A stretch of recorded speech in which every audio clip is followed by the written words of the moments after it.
दोस्तों, स्वागत है आप सभी का एक बार फिर से आपके अपने YouTube चैनल बातें साहित्य की पर।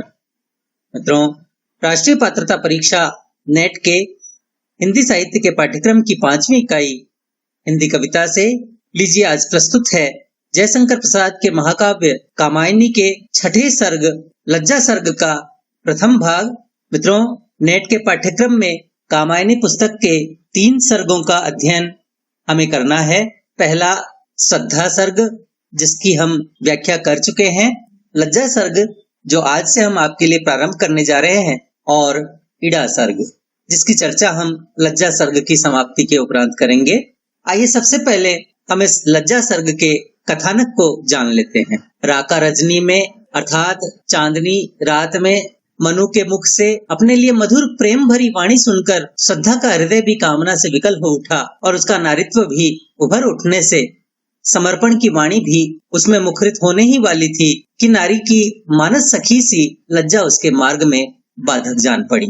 लज्जा का स्वरूप अस्पष्ट तथा धूमिल सा था, परंतु वह श्रद्धा के अंतरतम में प्रविष्ट हो चुकी थी। अतः श्रद्धा कहने लगी कि मुझे न जाने क्या हो गया है, जो कि एक ओर तो मेरा शरीर रोमांचित हो उठता है और दूसरी ओर मन में अचानक इतनी अधिक संकोच भावना एकत्र हो चुकी है कि मैं अपने आप में ही सिमटी जा रही हूँ तथा खुलकर हंस भी नहीं पाती। मेरे अंग मोम के समान कोमल हो गए हैं, चितवन में वक्रता आ गई है और पलकें स्वतः झुक जाती हैं तथा मेरी मनोकामना मनु का स्वागत करने की है, पर न जाने क्यों वह अवलंब ही मुझसे दूर होता जा रहा है, जिसका सहारा लेकर मैं आनंद के शिखर पर पहुंच सकती थी। न जाने क्यों मनु को स्पर्श करने से भी मुझे लज्जा का अनुभव हो रहा है, और यदि मैं उनसे कुछ कहना भी चाहती हूँ तो मेरे शब्द अधरों तक आकर ही रुक जाते हैं। न जाने कैसी परवशता है कि स्वतंत्रता से मैं कुछ भी नहीं कर पाती। श्रद्धा की इन बातों को सुनकर लज्जा ने कहा कि मुझे देखकर तुम्हें इतना अधिक आश्चर्यचकित नहीं होना चाहिए, क्योंकि मेरे ही कारण स्त्रियां स्वेच्छाचारिणी नहीं हो पाती। मैं तो तुम्हें केवल सचेत करने के लिए आई हूँ कि तुम अपने मन की चंचलता को दूर कर प्रेम पथ में आगे बढ़ने से पूर्व भली भांति सोच विचार लो।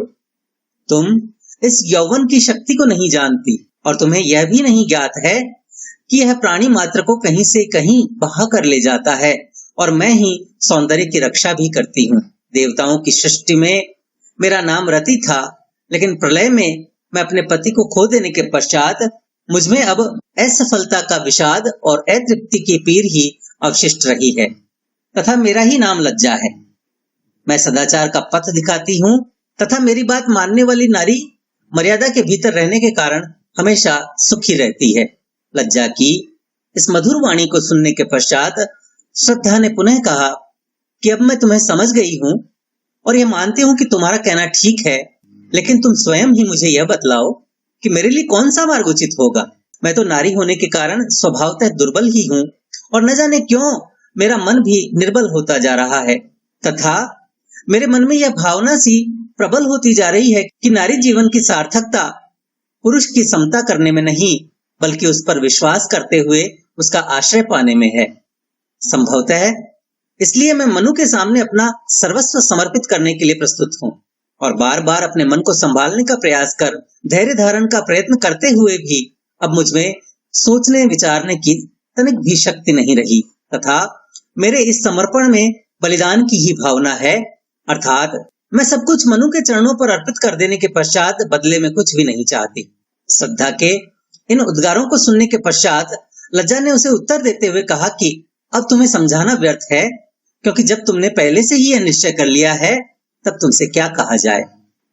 इतना अवश्य है कि तुम्हें पहले भली भांति सोच लेना चाहिए था, परंतु तुम तो श्रद्धा की मूर्ति ही हो, अतः विश्वास के सहारे अमृत के झरने की भांति हमेशा बहती रहो। लेकिन यह भी जान लो कि तुमने आज अपने जीवन की सभी प्रिय साधनों की आहुति दे डाली है। तुम्हें अब अपना सर्वस्व पुरुष को समर्पित करना होगा, और चाहे कितनी ही आपदाएं क्यों न आए, तुम्हें सर्वदा मुस्कुराते हुए दिन रात पुरुष के लिए अपने को न्योछावर करना होगा। तो मित्रों, यह था श्रद्धा सर्ग का कथानक। आइए इस श्रद्धा सर्ग के प्रत्येक पद का सस्वर वाचन करते हुए इसकी व्याख्या करने का प्रयत्न करते हैं। कोमल किसलय के अंचल में नन्ही कलिका जो छिपती सी, गोधूली के धूमिल पट में दीपक के स्वर में दीपती सी। मित्रों, किसलय अर्थात कोमल या नवीन पत्ते, कलिका कली, गोधूली संध्या का समय, धूमिल धुंधला दीपक के स्वर अर्थात दीपक की लौ, दीप्ति अर्थात चमकती।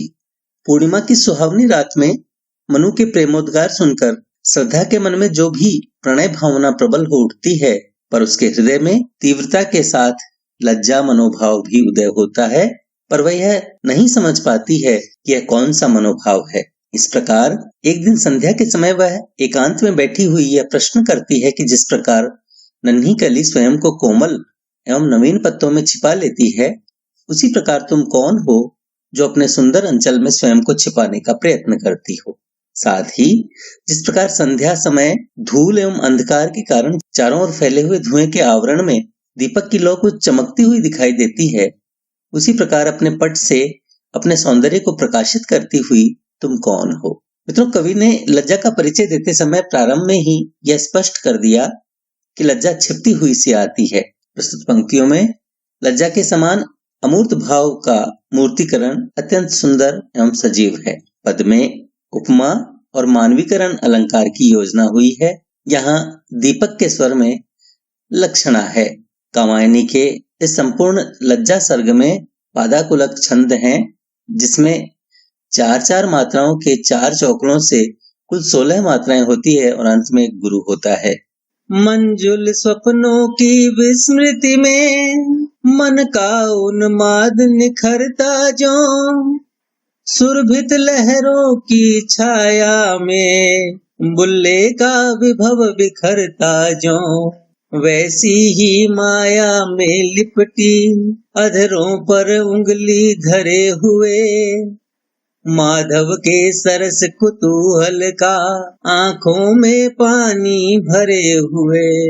मित्रों, मंजुल अर्थात मधुर या मनोहर, स्मृति अर्थात भूल, सुरभित सुगंधित, बुल्ले का विभव अर्थात पानी के बुलबुले का वैभव, माया अर्थात मोह अथवा माया का जादू, आंखों में पानी अर्थात आनंद के आंसू।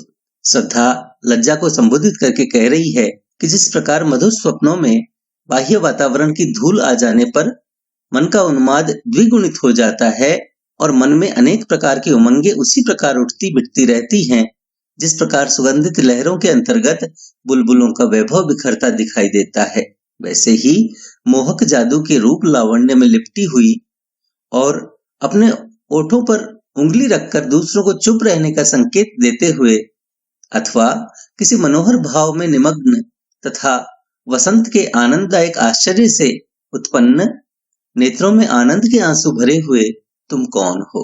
मित्रों, प्रस्तुत पंक्तियों में लज्जा के समान अमूर्त भाव का मानवीकरण करके उसे एक नारी के रूप में अंकित किया गया है। यहाँ हमें सार्थक शब्द योजना के भी दर्शन होते हैं और कवि ने जो लज्जा में विस्मृत स्वप्नों की सी मादकता तथा लहरों द्वारा विलीन होने वाले बुलबुलों का सा आकर्षण माना है, इससे यह स्पष्ट हो जाता है कि उसमें मादकता और मधुरिमा है। प्रस्तुत पंक्तियों में उपमा एवं उल्लेख अलंकार की योजना हुई है। नीरव निशीथ में लतिका सी, तुम कौन आ रही हो बढ़ती, कोमल बाहें फैलाए सी, आलिंगन का जादू पढ़ती। मित्रों, नीरव अर्थात शांत, निशीथ अर्धरात्रि, आलिंगन का जादू अर्थात आलिंगन की प्रेरणा। श्रद्धा लज्जा से कहती है कि तुम कौन हो जो मेरी ओर इस प्रकार बढ़ी चली आ रही हो, जिस प्रकार अर्धरात्रि के शांत वातावरण में लता बढ़ती है। श्रद्धा लज्जा से पूछ रही है कि तुम कौन हो जो अपनी कोमल बाहें फैलाए मुझे आलिंगन की प्रेरणा देती हुई मेरी ओर बढ़ी चली आ रही हो। प्रस्तुत पद में कवि ने स्पष्ट किया है कि रात्रि के समय ही लज्जा की भावना अधिकतर बढ़ती है। कवि ने लज्जा की उपमा लता और किसी ऐसी नायिका से दी है जो आलिंगन के लिए अपनी बाहें फैलाए हुए आती है। इस प्रकार कवि ने यह स्पष्ट करना चाहा है कि लज्जा मिलन की भावना जागृत करती है। उपमा एवं मानवीकरण अलंकार की योजना हुई है। किन इंद्रजाल के फूलों से लेकर सुहाग कण राग भरे, सिर नीचा कर हो गूंथ माला जिससे मधुधार ढरे। इंद्रजाल अर्थात माया या जादू, सुहाग कण सिंदूर की भांति लाल लाल पराग के कण, राग अनुराग या प्रेम अथवा लाल रंग, मधुधार अर्थात मकरंद की धारा अथवा आनंद की धारा। श्रद्धा लज्जा से कहती है कि तुमने जादू के फूलों से लाल लाल सिंदूर की भांति लाल लाल पराग के कण एकत्र कर लिए हैं और तुम सिर नीचा करके बड़ी तन्मयता से इन फूलों की माला बना रही हो तथा उनसे मकरंद की धारा के समान आनंद की धारा प्रवाहित हो रही है। मित्रों, प्रस्तुत पद में सुहागकण में रूपकातिशयोक्ति और राग में श्लेष अलंकार की अभिव्यंजना हुई है। पुलकित कदम्ब की माला सी पहना देती हो अंतर में, झुक जाती है मन की डाली अपनी फल भरता के डर में। अंतर अर्थात हृदय, फल भरता अर्थात फल का भार। श्रद्धा लज्जा को संबोधित करके कह रही है कि तुमने मेरे संपूर्ण शरीर को रोमांचित कर दिया है और ऐसा प्रतीत होता है कि तुमने मुझे कदम्ब के फूलों का हार सा पहना दिया है, जिसके कारण रोम रोम खड़े हो जाते हैं। श्रद्धा पुनः कहती है कि जिस प्रकार वृक्ष की शाखा फलों के भार से नीचे की ओर झुक जाती है, उसी प्रकार तुम्हारा आगमन होते ही मन दब सा जाता है, अर्थात वह कुछ कह नहीं पाता। मित्रों, कुछ व्याख्याकार फल भरता में श्लेष अलंकार मानकर उसका दूसरा अर्थ संतान का भार मानते हैं और यह अर्थ भी करते हैं कि जिस प्रकार फलों के बोझ से डालियां नीचे झुक जाती हैं, उसी प्रकार तुमने मेरे मन को भी भावी संतान के भार के डर को झुका दिया है। यहाँ कदम्ब की माला सी में उपमा और मन की डाली में रूपक अलंकार है। वरदान सदृश हो डाल रही नीली किरणों से बुना हुआ, यह अंचल कितना हल्का सा, कितना सौरभ से सना हुआ। मित्रों, सदृश अर्थात समान, सौरभ सुगंध। श्रद्धा लज्जा को संबोधित कर कहती है कि तुमने धुंधले आलोक से पूर्ण, अत्यंत हल्का और नीले धागों से बना अपना सुगंधित आंचल सा मेरे हृदय पर डाल दिया है तथा वह मुझे वरदान के समान जान पड़ता है। तात्पर्य यह है कि लज्जा ने श्रद्धा के हृदय में लज्जा और वासना का संचार कर दिया है। प्रस्तुत पद में उपमा अलंकार की योजना हुई है।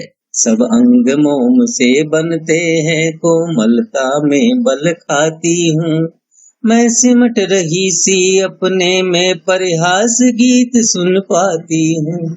मोम से अर्थात मोम के समान अत्यंत कोमल, परिहास अर्थात हंसी मजाक। मित्रों, श्रद्धा कह रही है कि लज्जा का आंचल पड़ते ही मेरे सभी अंग मोम के समान कोमल हो रहे हैं और न जाने क्यों अपने आप ही में मैं सिमटी सी जा रही हूँ तथा इस संकोच भावना के कारण मुझे ऐसा प्रतीत होता है कि जैसे कोई मेरी हंसी सी उड़ा रहा है। इस प्रकार श्रद्धा यहाँ स्पष्ट करना चाहती है कि लज्जा के उदय होने पर शरीर कोमल हो जाता है और वह लचकने लगता है तथा हृदय में संकोच की भावना भी बलवती हो उठती है। प्रस्तुत पद में उपमा अलंकार का प्रयोग हुआ है। स्मित बन जाती है तरल हंसी, नैनों में भर कर बांक पना, प्रत्यक्ष देखती हूँ सब जो वह बनता जाता है सपना। स्मित अर्थात मंद मुस्कान, तरल हंसी अर्थात जोरों से हंसना।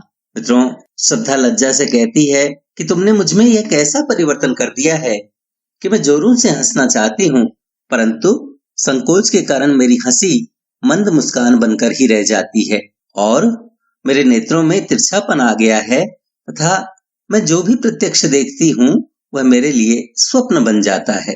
प्रस्तुत पंक्तियों में कवि ने यह संकेत दिया है कि लज्जा के कारण खुलकर हंसना भी नहीं हो पाता और वास्तविकता भी अवास्तविकता की भांति जान पड़ती है।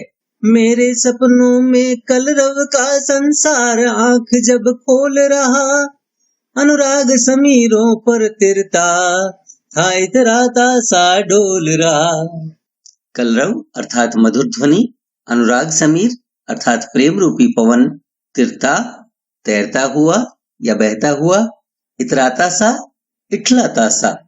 श्रद्धा का कहना है कि जिस प्रकार स्वप्न काल की समाप्ति पर अर्थात रात्रि व्यतीत हो जाने के पश्चात सृष्टि में कोलाहल मच जाता है, अर्थात समस्त संसार जाग उठता है और मधुर स्वर लहरी वायु तरंगों पर तैरती हुई चारों ओर फैलने लगती है, उसी प्रकार मेरी कल्पनाओं की समाप्ति पर मेरे हृदय में भी प्रेम की मधुर ध्वनि गूंज उठी, जो कि भावों से एकाकार हो मेरे समस्त जीवन में छा गई। मित्रों, इस पद में रूप का अतिशयोक्ति, विशेषण विपर्यय एवं निरंग रूपक अलंकार की योजना हुई है।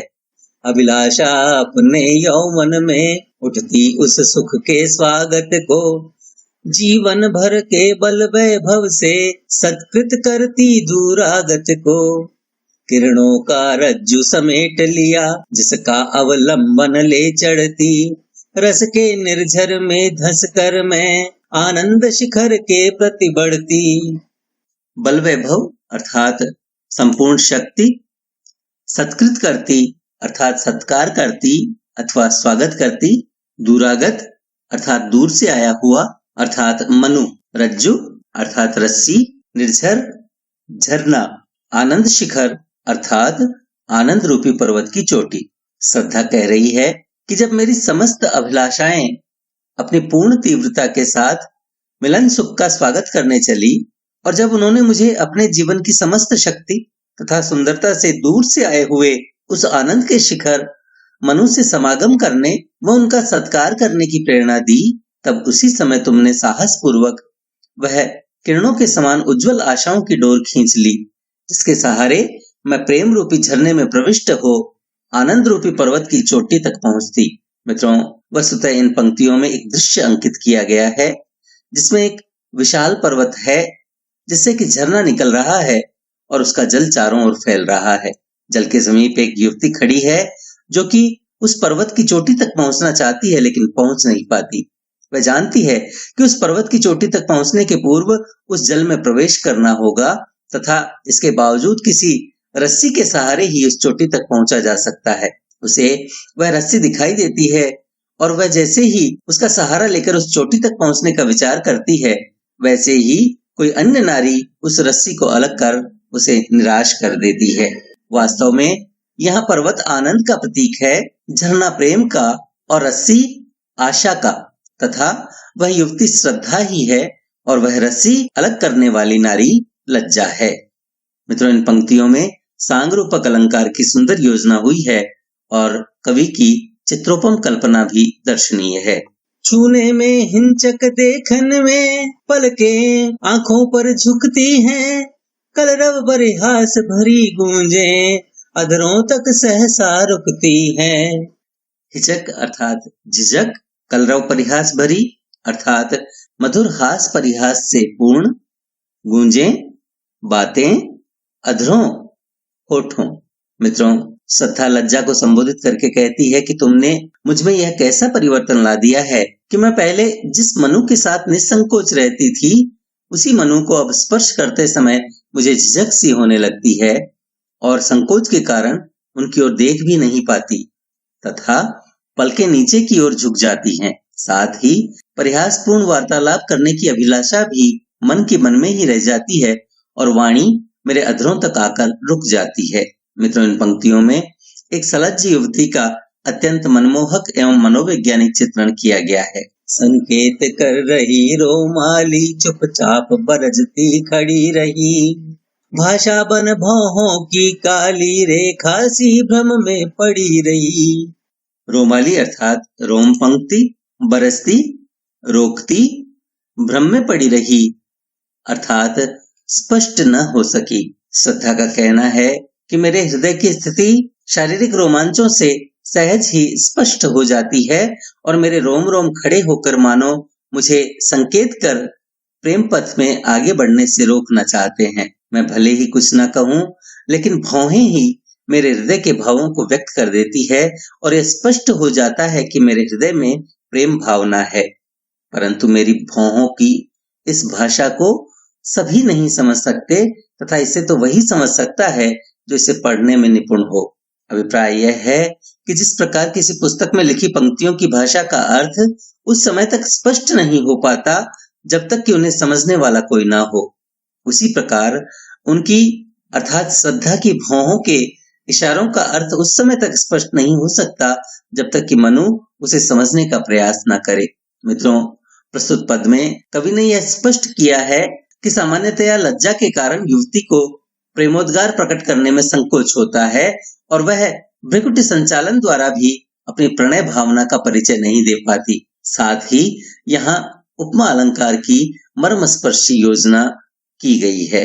तुम कौन हृदय की परवशता, सारी स्वतंत्रता छीन रही, स्वच्छंद सुमन जो खिले रहे, जीवन वन से हो बीन रही। परवशता अर्थात मजबूरी या विवशता, स्वच्छंद सुमन अर्थात स्वतंत्र भावनाएं। श्रद्धा लज्जा को संबोधित करके कहती है कि तुम कौन हो जो मेरे हृदय को मजबूर किए जा रही हो, और तुमने क्यों मेरी स्वतंत्रता छीन ली है तथा इस जीवन रूपी वन में जो प्रेम के स्वच्छंद फूल खिले हुए हैं उन्हें तुम क्यों बीने लिए जा रही हो। अभिप्राय यह है कि लज्जा जब हृदय में प्रविष्ट होती है तब नारी क्रियात्मक रूप से कुछ भी नहीं कर पाती और उसे अपनी इच्छाओं का दमन करना ही पड़ता है। साथ ही लज्जा के कारण प्रेम भावना भी स्पष्ट रूप से व्यक्त नहीं की जा सकती। मित्रों, यहाँ स्वच्छंद सुमन में रूप का अतिशयोक्ति और जीवन वन में रूपक अलंकार की अभिव्यक्ति हुई है तथा अंतिम पंक्ति में लक्षण लक्षणा का प्रयोग हुआ है। संध्या की लाली में हंसती, उसका ही आश्रय लेती सी, छाया प्रतिमा गुनगुना उठी, श्रद्धा का उत्तर देती सी। आश्रय अर्थात सहारा, छाया प्रतिमा अर्थात प्रतिमूर्ति, गुनगुना उठी बोलने लगी। श्रद्धा की बातें सुनकर संध्या की लालिमा में लिपटी वह लज्जा रूपी छाया मुस्कुराते हुए अस्फुट शब्दों से कुछ कहने लगी और उस समय ऐसा प्रतीत हुआ कि मानो वह श्रद्धा के प्रश्नों का उत्तर दे रही हो। प्रस्तुत पंक्तियों में कवि ने लज्जा मनोभाव का आकर्षक मूर्तिकरण किया है। इतना न चमत्कृत हो बाले, अपने मन का उपकार करो, मैं एक पकड़ हूँ जो कहती, ठहरो कुछ सोच विचार करो। मित्रों, चमत्कृत अर्थात आश्चर्यचकित, बाला नवयुवती, पकड़ अर्थात रोक या रुकावट। लज्जा श्रद्धा से कह रही है कि तुम मुझे देखकर इतना आश्चर्यचकित न हो, और यदि तुमने मेरी बातें मान ली तो इसमें तुम्हारा ही कल्याण है। लज्जा का कहना है कि मैं स्वयं तो हृदय की एक ऐसी रुकावट हूँ जो हमेशा यही कहा करती है कि आवेश में आकर कोई कार्य न करो और किसी भी काम को करने के पूर्व भली भांति यह सोच लो कि इसका परिणाम सुखद है या दुखद। यहाँ लज्जा यह स्पष्ट कर देना चाहती है कि वह प्रेमोन्मादिनी स्त्रियों को यह सोचने का अवसर देती है कि वे अपना हृदय किसी को अर्पित करने के पूर्व भली भांति सोच समझ लें। मित्रों, प्रस्तुत पंक्तियों में कवि का सूक्ष्म निरीक्षण दर्शनीय है और रूपक अलंकार की योजना भी हुई है। अंबर चुंबी हिम श्रृंगों से, कलरव कोलाहल साथ लिए, विद्युत की प्राणमयी धारा बहती जिसमें उन्माद लिए। अंबर चुंबी अर्थात आकाश को छूने वाली अथवा बहुत ऊंची, हिम श्रृंग अर्थात बर्फ से ढकी चोटियां, कलरव कोलाहल अर्थात झरने की कलकल ध्वनि, विद्युत बिजली। लज्जा श्रद्धा से कह रही है कि मैं नवयुवतियों के उस सौंदर्य पर नियंत्रण रखती हूँ जो कि उनके शरीर में अत्यंत मादकता के साथ तीव्र गति में प्रवाहित होता रहता है और जिसका स्वरूप उस पर्वतीय झरने के समान होता है जो आकाश तक पहुंचने वाली ऊंची ऊंची बर्फीली चोटियों से निकलकर अत्यंत मधुर ध्वनि करता हुआ बिजली की धारा के समान तीव्र धारा में प्रवाहित होता है तथा जिसके प्रवाह में एक प्रकार की मादकता रहती है। इस पद में लज्जा ने यह स्पष्ट करना चाहा है कि वह नवयुवतियों को उच्छृंखल नहीं होने देती। प्रस्तुत पंक्तियों में सांग रूपक अलंकार का प्रयोग किया गया है।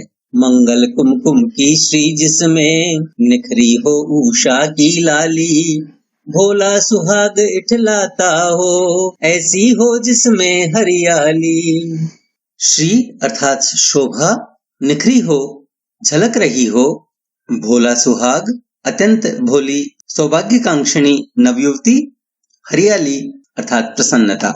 लज्जा श्रद्धा से कहती है कि मैं उन नवयुवतियों की संरक्षिका हूँ जिनमें मंगल कुमकुम की लालिमा के समान सौंदर्य की कांति हो, जो ऐसी जान पड़ती हो मानो कि उषा की लालिमा उनके अंगों में झलक रही हो, तथा जो कि अत्यंत भोली और सौभाग्यवती होकर इठलाती हो, जिनमें नवीन इच्छाओं के कारण प्रसन्नता भरी हुई हो। मित्रों, प्रस्तुत पद में निखरी हो उषा की लाली में उत्प्रेक्षा, भोला सुहाग में विशेषण विपर्यय और हरियाली में रूपकातिशयोक्ति अलंकार की अभिव्यंजना हुई है। ओ नैनों का कल्याण बना, आनंद सुमन सा विकसा हो, वासंती के वन वैभव में जिसका पंचम स्वर पिकसा हो। नैनों का कल्याण अर्थात नेत्रों को सुख पहुंचाने वाला, सुमन फूल, विकसा खिला हुआ, बासंती वसंत ऋतु, पंचम स्वर कोयल की सुरीली कूक और पिक अर्थात कोयल। लज्जा कह रही है कि यौवन काल में सुंदरता की वृद्धि हो जाने से देखने वालों को वह अपूर्व सुखकारी जान पड़ता है और पूर्ण विकसित फूल की भांति आनंददायक होता है। जिस प्रकार वसंत ऋतु आने पर वन की सभी ऐश्वर्यशालिनी वस्तुओं में कोयल की सुरीली वाणी पृथक रूप से पहचानी जा सकती है, उसी प्रकार जीवन की समस्त विभूतियों में यौवन की उत्कृष्टता स्पष्टतः प्रकट हो जाती है। इस प्रकार लज्जा यहाँ यह स्पष्ट करती है कि जीवन के अनंत ऐश्वर्य के मध्य यौवनकालीन सुंदरता का विशेष महत्व है, पर वह अर्थात लज्जा उसी सुंदरता पर नियंत्रण रखती है तथा नव युवतियों को बहकने नहीं देती। मित्रों, प्रस्तुत पंक्तियों में अत्यंत सजीव एवं चित्ताकर्षक उपमाओं के दर्शन होते हैं। तो मित्रों, यह था जयशंकर प्रसाद के महाकाव्य कामायनी के लज्जा सर्ग का प्रथम भाग। मित्रों, इसके द्वितीय और अंतिम भाग में हम शेष पदों की चर्चा करेंगे, उनकी व्याख्या करेंगे। मित्रों, अभी तक भी यदि आपने इस चैनल को सब्सक्राइब नहीं किया हो तो कृपया सब्सक्राइब करें, हमें लाइक करें, कमेंट करें और पीडीएफ तथा अन्य सहायता के लिए हमें टेलीग्राम पर ज्वाइन करें और देखते रहें बातें साहित्य की। धन्यवाद।